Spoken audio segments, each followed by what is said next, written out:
does a divorce usually happen?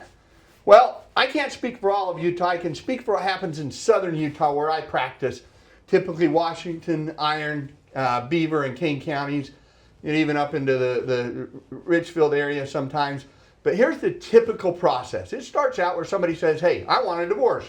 And they serve the other person with paperwork. And it can be a bunch of things, petition, motion for temporary orders, and a bunch of other stuff like that.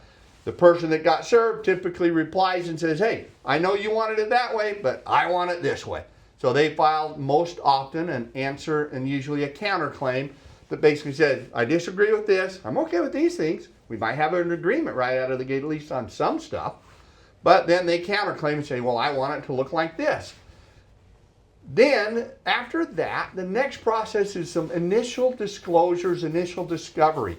So we're required within a few weeks of this petition and answer and counter petition and answer to the counter petition, we're required within a few weeks to provide what are called initial disclosures and a financial declaration. Now, the initial disclosures are essentially, hey, here's who I think might be my witnesses if this were to go to trial at this stage of the litigation, and this is what I think they're going to say, right? So I'm going to say, okay, my mom and dad are going to be the witnesses. My in-laws might be the witnesses. My spouse, maybe it's somebody from church. Maybe it's a kid's teacher. Maybe it's a therapist.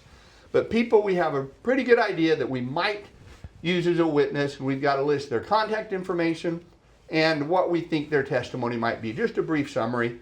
That's kind of our initial disclosures. And then we have to, as part of those, there's the financial declaration where we basically say, look, here's all my tax returns, all my bank statements, all my pay stubs for the last little while. We've got to say, look, here's my income and expenses. You know what our budget was while we were married. I think my budget's going to look like now that we're getting divorced. Nobody can figure that out very well, but we take our best shot at it. You've got to submit any loan applications for the past couple of years. Now, here's where that's been kind of interesting on the loan applications in particular. Somebody might go down to apply for a car loan and say they make $120,000 so they can get a car loan. And then they put on their financial declaration they only make $60,000. But submit a bind. They either committed loan fraud or they've lied to the court. Which one is it going to be? Most people choose they don't want to get convicted of loan fraud, and they say, okay. So then we're trying to figure out what people's incomes are. So for child support calculations, we're trying to figure out what the family actually owns. What property are we talking about? Real estate, investments, insurance policies, any of those kind of things. What do we own? Where did it come from?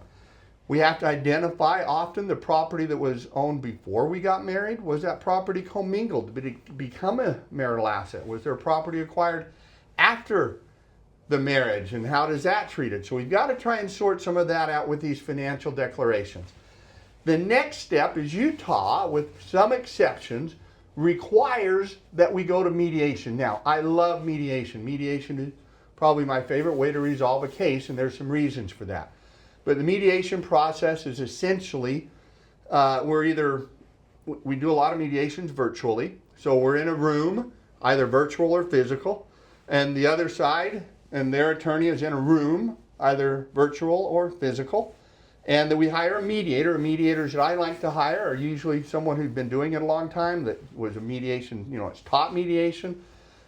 A lot of retired judges or other experienced family law attorneys, and that mediator is going to help go back and forth between the two rooms. And they do a couple of things. Number one, they say, hey, here's an offer from the other side. What do you think?